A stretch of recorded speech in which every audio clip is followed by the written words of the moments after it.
Guerra no céu. Houve peleja no céu. Apocalipse 17:7. Atualmente, ouvimos muita conversa a respeito de guerra contra o terrorismo. Ouvimos de uma guerra chamada Jihad, de guerra na Palestina, ameaças de guerra na Coreia do Norte. Nunca na história houve um período de tantas guerras assim por toda a Terra, e tais conflitos são enormemente divulgados por causa da comunicação instantânea que temos agora. Quase imediatamente recebemos informes de explosões, emboscadas, número de mortos. Estou convencido de que estas são as guerras que os rumores dos quais Jesus falou, e exatamente como Jesus profetizou. O coração das pessoas não está aguentando medo. As guerras que estamos vendo estão causando pavor por toda a terra. Contudo, tais guerras são todas escaramuças e conflitos menores. São sintomas de uma guerra muito maior. Entenda, há na realidade apenas uma guerra se travando, e essa guerra que está acima de todas as demais está tendo lugar no céu. É uma guerra entre Deus e o diabo. Essa peleja foi declarada há séculos e séculos atrás. Apocalipse diz: Miguel e os seus anjos pelejaram contra o dragão. Também pelejaram o dragão e seus anjos. 12:7. O dragão representa Satanás e todos os anjos caídos que ele enganou. Enquanto estava no céu, Lúcifer reuniu tais hordas de anjos para se levantarem contra Deus. Ele queria usurpar a autoridade de Deus e ocupar o seu trono.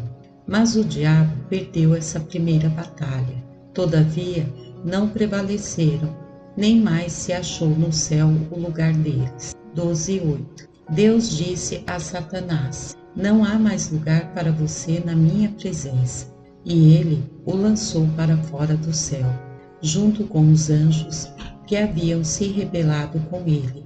Eles foram lançados a um mundo que a Bíblia diz era vazio e sem forma. Ora, Satanás já havia enganado os anjos que o seguiram, e quando Deus criou a humanidade, Satanás se determinou a enganá-la também. Se ele não podia ser Deus, se vingaria destruindo a semente de Deus. Então iniciou essa guerra no jardim do Éden, contra os primeiríssimos homem e mulher. Satanás tentou Eva primeiro e depois Adão, e quando causou sua queda, parecia que havia conseguido uma grande vitória. O paraíso agora se tornara fechado para o homem. Satanás e suas hordas devem ter gozado de maldosa satisfação por essa vitória. E a batalha travada por eles foi uma declaração de guerra contra Deus e toda a sua semente. Há ainda uma guerra acontecendo no céu, mas Satanás não luta essa peleja a partir do céu e nem do inferno. Não, Satanás caiu no vazio, sem forma, do qual Deus criou a terra. E uma vez Deus tendo criado o homem para habitá-la, Satanás estabeleceu o seu assento de poder lá. As Escrituras deixam tudo isso muito claro. Nem mais se achou no céu o lugar deles. 12:8. O dragão se viu atirado para a terra. 12:13. Ai da terra e do mar, pois o diabo cresceu até vós, cheio de grande cólera. 12:12. A rebelião de Satanás não pegou Deus de surpresa. Ainda antes da fundação do mundo, Deus arquitetou um plano de guerra para derrotar o diabo. O Senhor iria criar o homem segundo a sua imagem e permitiria que o homem tivesse livre arbítrio. Assim sendo, o homem seria testado e provado. Em verdade, seria colocado bem no meio de um campo de guerra, bem junto à estrutura de poder de Satanás. O homem caiu naquele primeiro teste, na batalha que Satanás venceu no Éden. E desse momento em diante, o diabo continuou a enganar o homem. Durante o tempo de Noé, Satanás conseguiu enganar o mundo todo. de toda a população da terra. Só 8 almas foram salvas. Isso prosseguiu durante séculos, com Satanás enganando nações inteiras. Ele manteve poder sobre o Egito antigo, sobre Sodoma e Gomorra, e por algum tempo até sobre o povo escolhido por Deus, Israel. Em verdade, é desencorajador ler a história de Israel nessa guerra entre Deus e Satanás. No primeiro momento que Deus colocou a sua mão sobre Israel, o diabo reconheceu isso. O Senhor realizou obras sobrenaturais para o seu povo, libertou-o com milagres, deu-lhe grandes revelações do seu amor. Contudo, por 40 anos após o êxodo, Satanás incitou a rebelião, a idolatria e a sensualidade em Israel. Ele trouxe para o seu meio prostitutas, homossexuais, profetas possuídos por demônios.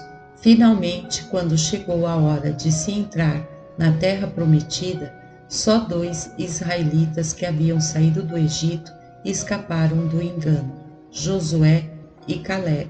Mais uma vez, Satanás deve ter curtido maligno prazer.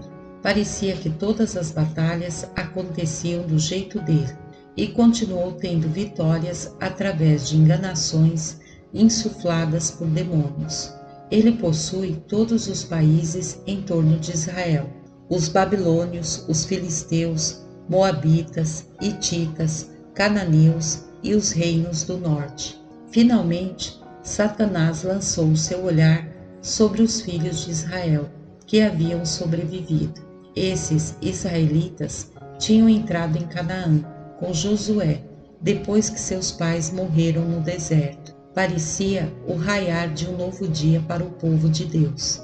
Mas Satanás foi atrás dessa geração através de enganos ainda maiores. Ele trouxe a idolatria, a fornicação e falsos profetas.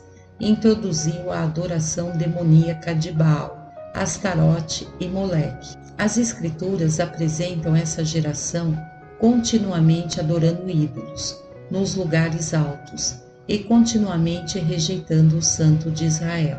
Acho esse capítulo da história de Israel totalmente frustrante. Pense bem nisso. Esse povo havia assistido seus pais morrendo sob condenação no deserto. Tinham visto pais e avós sucumbindo a mortes terríveis. Na verdade, por 40 anos, essa geração mais jovem tinha ido de um funeral a outro, enterrando os mais velhos à torto e à direito. Porém, mesmo depois de testemunharem todas estas coisas, eles ainda se voltavam para a adoração demoníaca de ídolos.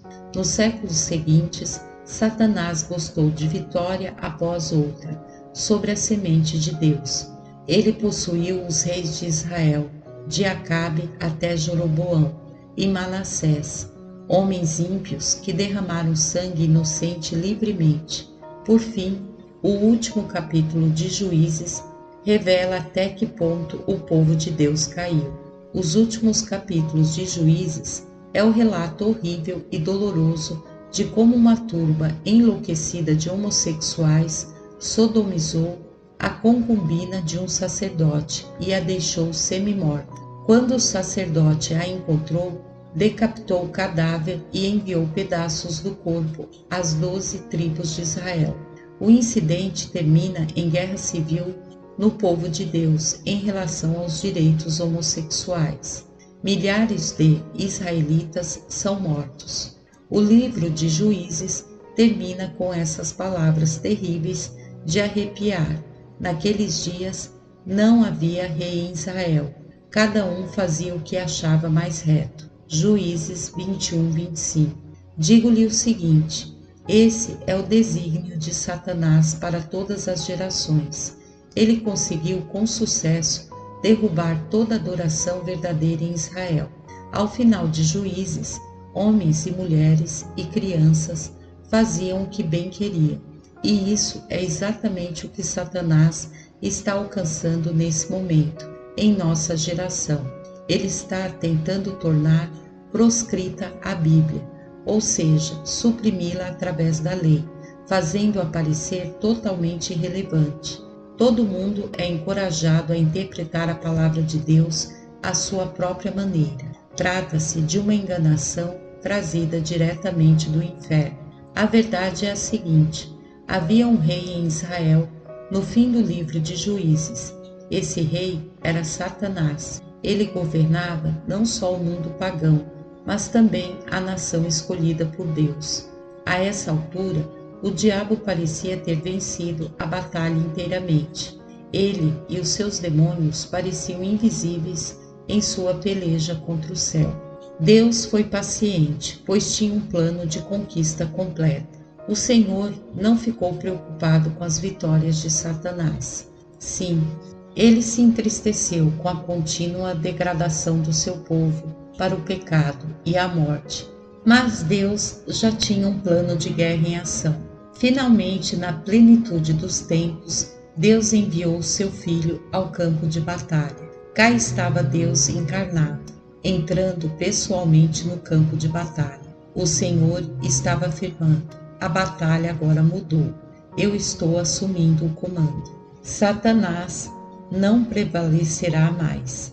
Isso é o começo do fim da guerra no céu, e a vitória é minha. Deus então deixou o diabo informado, afirmando: levantarei um exército, e o meu filho será o capitão deste exército. Ele terá uma igreja feita de uma noiva sem pecado, inculpável, imaculada e santa. E esta igreja será edificada sobre um alicerce, Jesus Cristo, o Filho de Deus. Quando ocorreu o nascimento de Jesus em Belém, isto enviou estremecimento por todo o acampamento de Satanás. Todos os demônios gritaram: é o Filho de Deus. Ele vai tirar todo o nosso poder e domínio, e governará e reinará como rei. Não conseguimos derrotar Deus no céu. Como vamos vencer essa peleja sobre o seu filho? Temos de matá-lo no berço. O quanto os emissários do diabo tentaram destruir Cristo criança. As Escrituras dizem que toda criança do sexo masculino, abaixo de certa idade, por toda aquela região foi morta. Tudo na tentativa de se matar Jesus. Mas essa era uma batalha que Satanás não poderia vencer. Deus iria prevalecer. No tempo escolhido por ele, Deus plantou uma cruz bem no meio do campo de batalha, e sobre essa cruz ele pôs seu filho. O sangue de Cristo caiu e se derramou sobre o campo de batalha, e gota a gota ele iniciou um dilúvio poderoso e purificador, poderoso para lavar os pecados de toda a humanidade. Naquela hora, Jesus soltou um grito que trovejou por toda a criação: está consumado. Quando Satanás e seus demônios ouviram isso, eles tremeram e se agitaram. Conscientizaram-se de que estava tudo acabado. Devem ter guinchado. É o nosso fim. O Filho de Deus nos esmagou, nos expôs publicamente ao desprezo. Roubou todo o poder que tínhamos sobre as pessoas. Não podemos mais ter ninguém que esteja sob o seu sangue. 3 dias mais tarde, outro grito poderoso foi ouvido: Cristo ressuscitou. Foi o momento mais negro da vida de Satanás. Em um instante, a guerra subitamente virou. Apocalipse descreve isso assim: então ouvi grande voz do céu, proclamando: agora veio a salvação, o poder, o reino do nosso Deus e a autoridade do seu Cristo, pois foi expulso o acusador de nossos irmãos, o mesmo que os acusa de dia e de noite, diante do nosso Deus. Eles, pois, o venceram por causa do sangue do Cordeiro e por causa da palavra do testemunho que deram. Apocalipse 12, 10 a 11. Qual foi o poder que Satanás perdeu naquele instante? Foi a habilitação para acusar qualquer pessoa que havia sido purificada pelo sangue de Jesus. O diabo não poderia mais prender um crente nas correntes da culpa, do medo ou da condenação. Foi-lhe roubado todo o poder de enganar ou destruir os que vivem pela fé no sacrifício de Cristo. Ele deixou de ter domínio sobre todo aquele que confia em Jesus. Deus estava fazendo uma declaração legal a todos os que creriam em seu Filho. Você foi liberto. O poder do diabo não pode lhe prender se você confia no poder do sangue de Jesus Cristo. E não existe poder sobre os céus que possa lhe derrubar. Há agora dois reinos. Primeiro, havia o reino de Deus e de seu Filho Cristo. E segundo, havia o reino de Satanás e seus anjos caídos. Um reino era o reino da luz, o outro um reino de trevas. Já vimos como o diabo tentou roubar o reino dos céus ao longo da história. Ele conseguiu vitórias durante os dias de Noé, durante os anos de Israel no deserto e no tempo de Juízes. Mas Cristo prevaleceu sobre tudo isso. É aqui que voltamos para Apocalipse 12:12. Por isso festejai, ó céus, e vós, os que neles habitais, ai da terra e do mar, pois o diabo desceu até vós, cheio de grande cólera, sabendo que pouco tempo lhe resta. Esse pouco tempo se iniciou no Calvário. Desde então, Satanás tem ficado cada vez mais exasperado e cada vez mais irado com a aproximação do seu julgamento. Alguns versículos adiante, uma mulher é mencionada. A serpente arrojou da sua boca, atrás da mulher, água como um rio, a fim de fazer com que ela fosse arrebatada pelo rio. 12:15. Eu creio que essa mulher seja a noiva de Cristo, o remanescente vencedor. As Escrituras dizem que este remanescente será substituído de uma poderosa hoste, cujos integrantes nenhum ser humano conseguirá contar.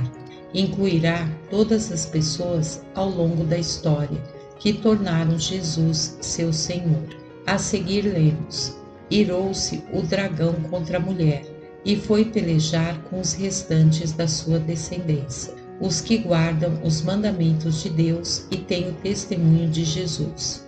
12:17. Sim, Satanás está enfurecido com todo crente, mas se ousar tocar-nos, estará tocando a menina dos olhos de Deus. O que vemos acontecendo no mundo bem agora é um esforço de última trincheira para destruir a noiva de Cristo. O diabo lançou um grito de tudo ou nada. Ele está liberando todo o seu arsenal para tentar derrubar o eleito de Deus. As Escrituras chamam o ataque de Satanás de uma enchente como um rio arrojada de sua boca. Essa enchente é uma inundação de iniquidade, e Satanás a leva contra a mulher para tentar afastá-la da proteção do sangue de Cristo. Jesus preveniu que nos últimos dias a iniquidade iria abundar, e por causa dessa inundação de iniquidade, o amor de muitos crentes se esfriaria. Versos Mateus 24:12. Vejo Satanás em seu centro de comando, latindo ordens. Tomem conta da mídia, encham a mente dos ímpios de luxúria, façam com que seus desejos carnais os levem à pornografia. Depois enviem estes homens para molestar crianças. O resultado é uma rajada de impiedade que o mundo jamais viu, mas especialmente dolorosa é a carnificina perpetrada contra crianças. Filmes violentos têm entorpecido a mente de muitos cristãos que gostam deles. E agora atos sexuais nos filmes têm trazido perversão além do que se poderia crer. O nosso ministério recebe relatos sobre alunos do primeiro grau de só 6 ou 7 anos que tentaram estuprar garotinhas de sua idade ou menos. Quando perguntados o porquê disso, responderam: vi isso num vídeo do papai e da mamãe. Há agora mais de 300 mil sites pornográficos na internet. Esses sites contêm as imagens mais vis e depravadas que a humanidade já viu. O pior é que criancinhas estão entrando neles até por acaso. Suas delicadas mentes estão sendo expostas a imagens que as prejudicarão durante anos. Casamentos homossexuais estão prestes a se tornarem lugar comum. Alguns jornais já mostram casais gays nas páginas de casamentos. Agora, um número crescente de escolas de primeiro grau está se preparando para ministrar no currículo como viver o estilo de vida homossexual. Criancinhas estão prestes a serem doutrinadas dentro das especificidades da vida sexual. A militância homossexual tem forçado o caminho, atingindo as camadas mais altas da Igreja. A denominação episcopal recentemente ordenou um homossexual confesso como bispo.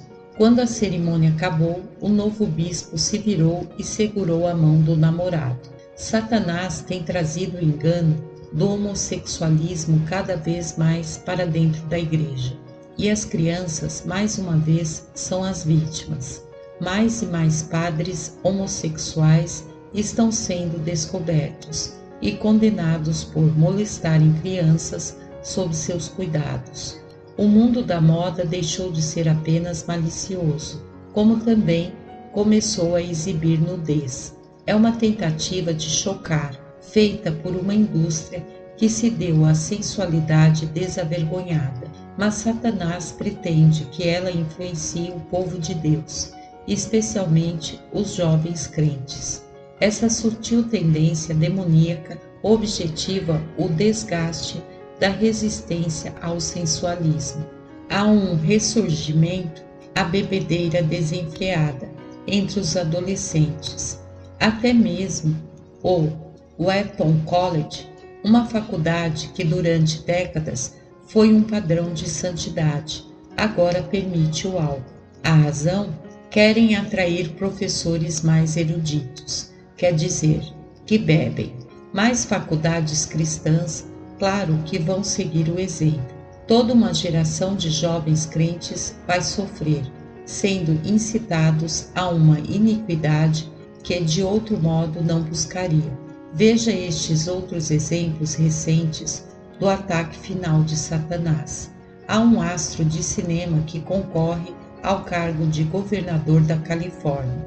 Foi dito que venceria simplesmente se descobrisse algum tipo de escândalo lhe envolvendo. Foi-lhe dito que ter um caso extraconjugal faria dele um herói aos olhos das pessoas e aumentaria sua popularidade, ganhando mais votos.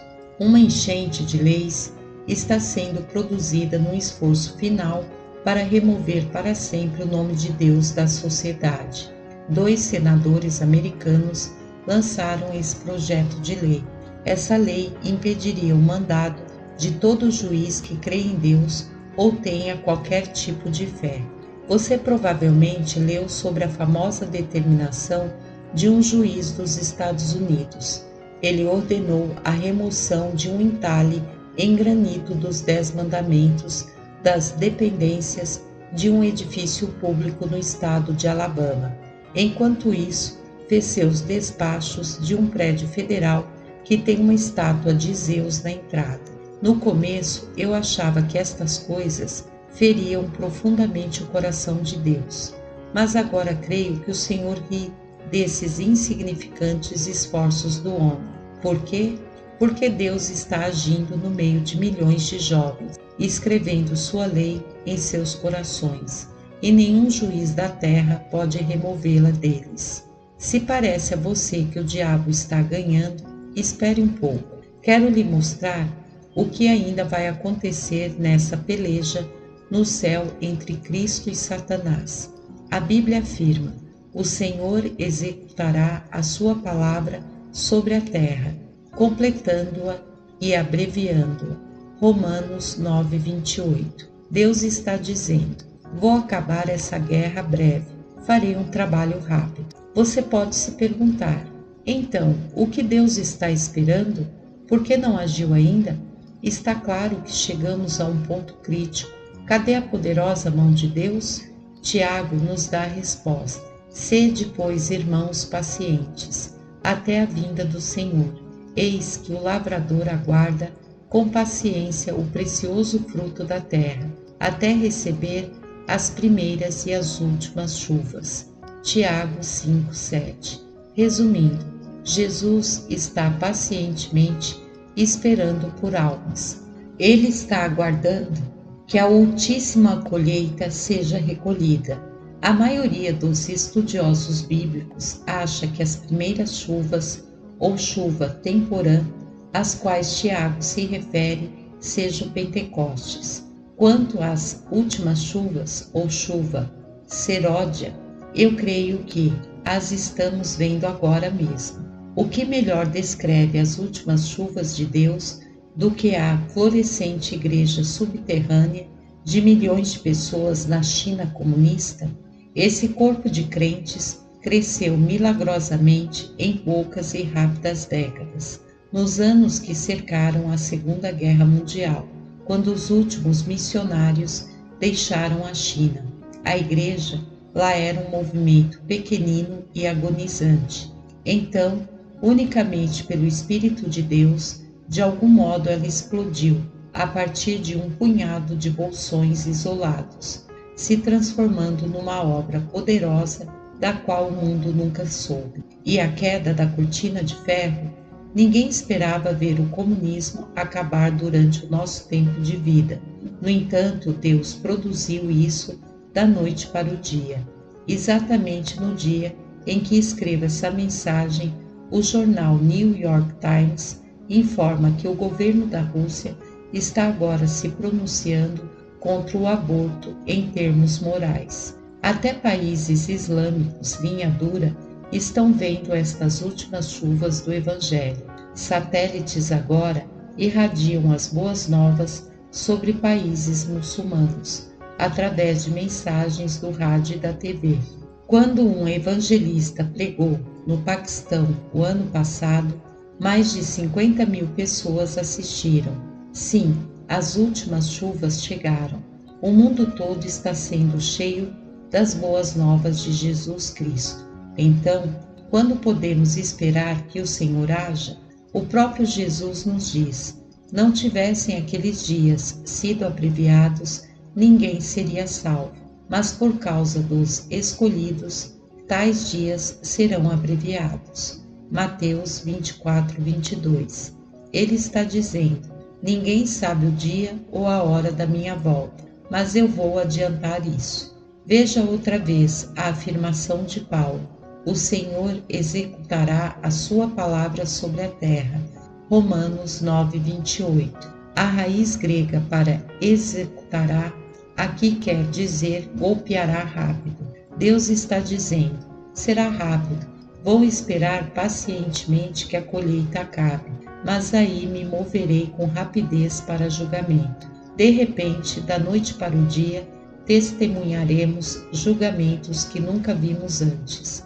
Irá acontecer numa hora em que densas trevas tiverem coberto a terra, quando ao islamismo for concedido grande poder e autoridade, quando o anticristo tiver se levantado para proferir grandes blasfêmias, quando parecer que Satanás sobrepujou tudo que é santo e justo, quando escarnecedores zombarem, quanto ao dia da volta do Senhor, quanto a obsessão pelo prazer atingir o ápice e os pecados do mundo elevarem-se aos céus. É nesse momento que ouviremos o leão de Judá rugindo. Em apenas um momento ele acabará com a guerra. Ele vai declarar: chega, chega de desculpas para o pecado. João previu o dia quando o Senhor virá cabalmente executar sua obra na terra. Ele o descreve assim: vi o céu aberto e eis um cavalo branco. O seu cavaleiro se chama Fiel e Verdadeiro, e julga e peleja com justiça. Os seus olhos são chama de fogo. Na sua cabeça há muitos diademas. Tem um nome escrito que ninguém conhece, senão ele mesmo. Está vestido com um manto tinto de sangue, e o seu nome se chama Verbo de Deus.